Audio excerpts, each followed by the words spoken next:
Now we are moving into theorem 6, how to find the probability of extension.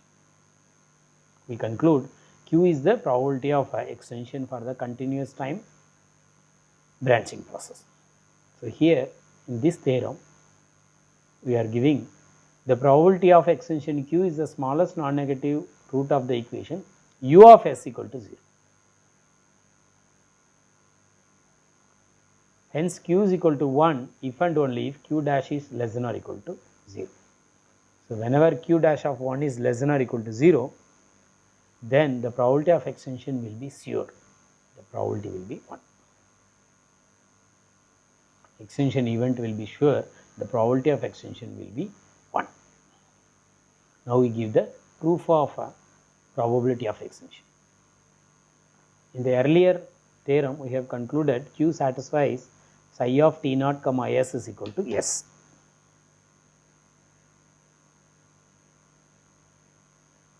For any T naught greater than 0,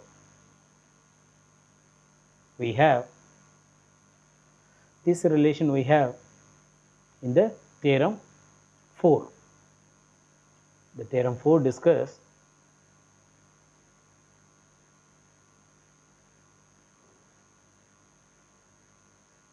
theorem 5 discuss the partial differential equation and the ordinary differential equation satisfied by psi of T comma S. So we are using these equations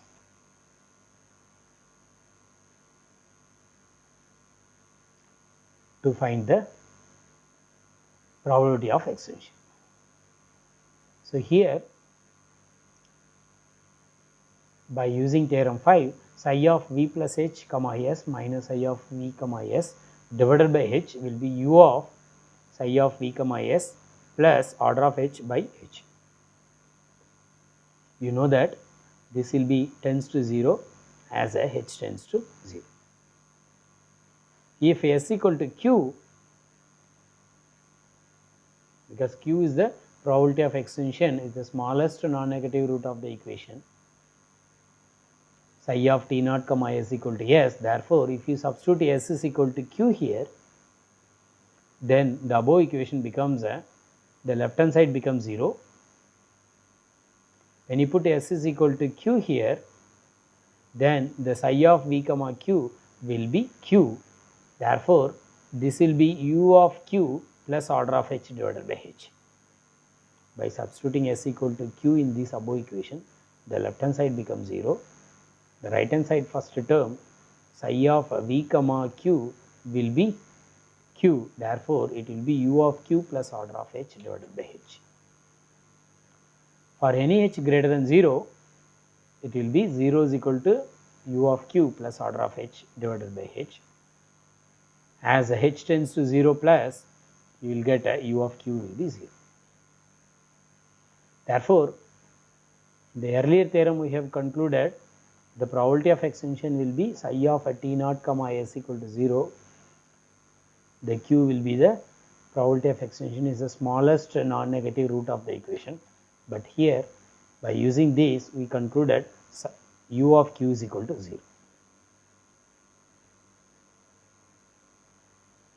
Hence, the probability of extension Q is the smallest non-negative root of the equation U of S is equal to 0 because we concluded U of Q is equal to 0. Suppose you find the double derivative of U, that will be greater than or equal to 0. Hence, we conclude U of S is a convex function in the interval 0, 1.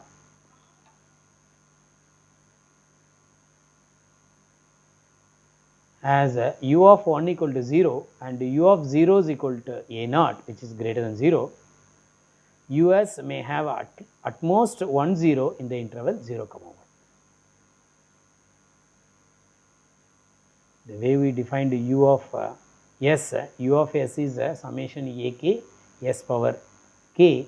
Therefore, U of 1 will be 0 and U naught will be A naught, which is greater than 0. With that assumption only, the probability of extension is possible. According to whether u double dash is less than or equal to 0 or greater than 0, we have the case q is equal to 0 or q is less than 1 respectively. That means when u dash is less than or equal to u dash of 1 is less than or equal to 0, the probability of extension will be 1. The u dash of 1 is greater than 0, then the probability of extension will be less than 1. So, graphically one can show this is a graph of y is equal to u of s. So, here we have two graphs. The graph A related to u dash of 1 is less than or equal to 0. Since u of s is a convex function in the interval 0 to 1 and u naught is a naught,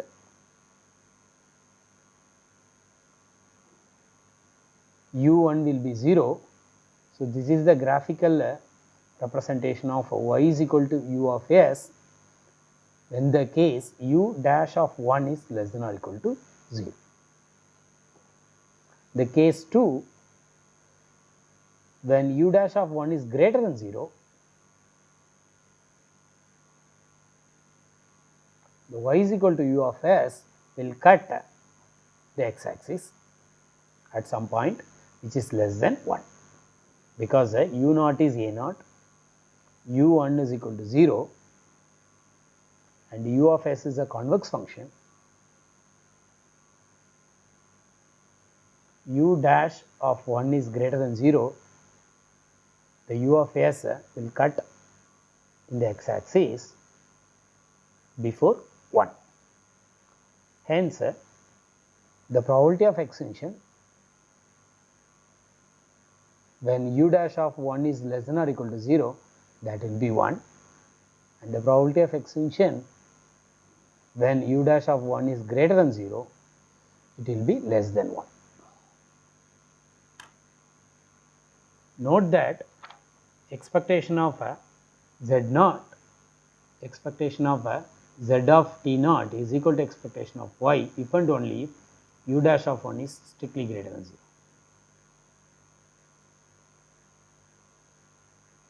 So, whenever u dash of 1 is strictly greater than 0, the probability of extension is less than 1. This means that for a discrete time branching process z of n times t naught, extension occurs with the probability less than 1, and therefore, the same is true for the process z of t. The probability of extension q is in the case necessarily the smallest 0 of u of s in 0 to 1.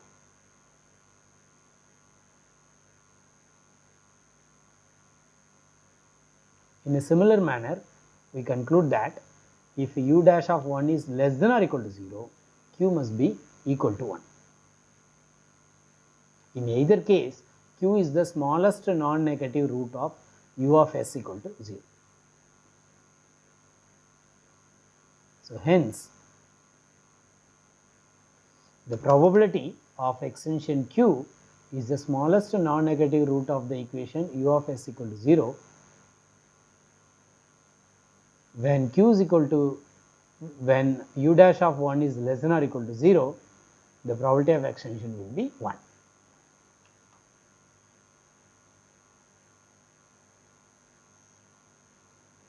Now, we will consider the limit theorem. If u dash of 1 is equal to 0 and u double dash of 1 is finite, then we can show this conditional probability will be approximately 2 divided by t times u double dash of t as a t tends to infinity. And also we can conclude the limit t tends to infinity probability of this event is e power minus lambda, where lambda is strictly greater than 0.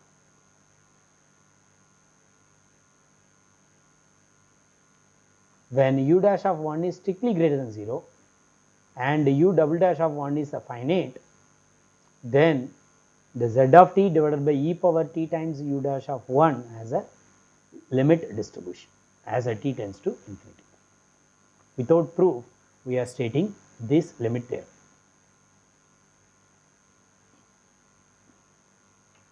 Till now we have discussed two important branching processes. The first one is Galton-Watson discrete time branching process. The second one is a Markov branching process, which is a continuous type branching process.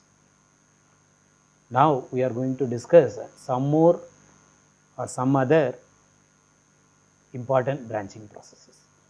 The first one is Bellman-Harris processes.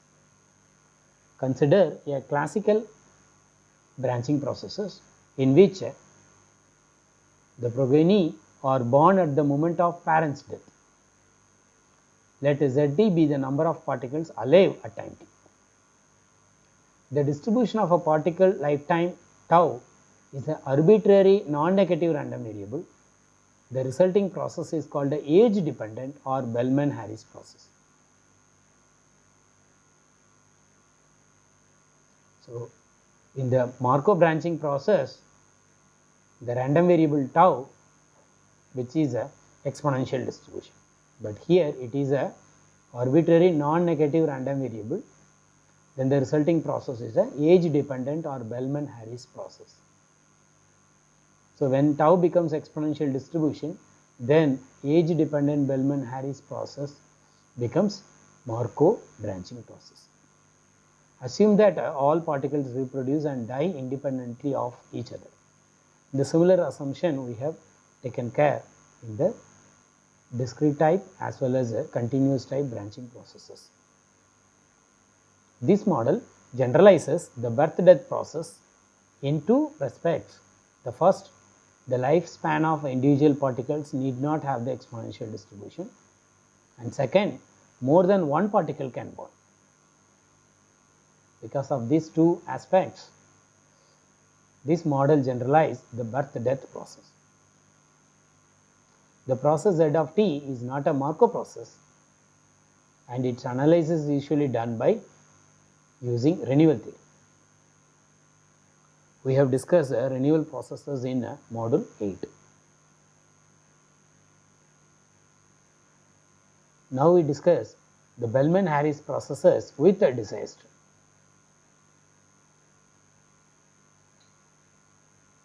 Consider the population model which follows a Bellman-Harris process. At random times, disasters beset the population, and each particle alive at the time of disaster survives with the probability p. The survival of any particle is assumed independent of survival of any other particle. In this model, the measure of interest is limiting behavior when extinction does not occur. We will move into the other important branching process, that is Bellman-Harris processes with immigration.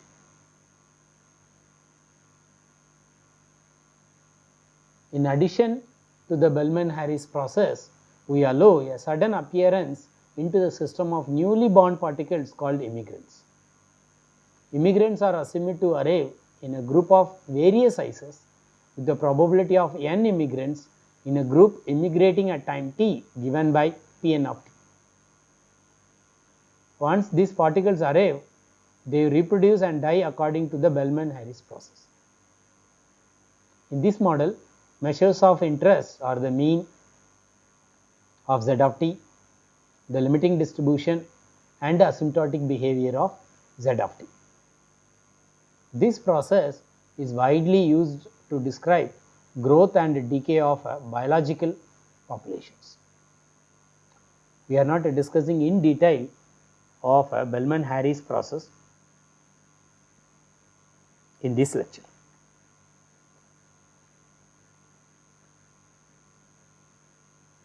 In this module, we have discussed in detail two important branching processes, Galton-Watson process and Markov branching process.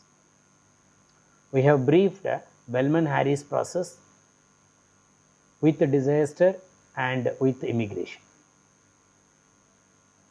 In the first two branching processes, we have discussed the mean and variance of Z of t. limiting distribution, probability of extinction in both branching processes. Here are the references for this module 9 branching processes.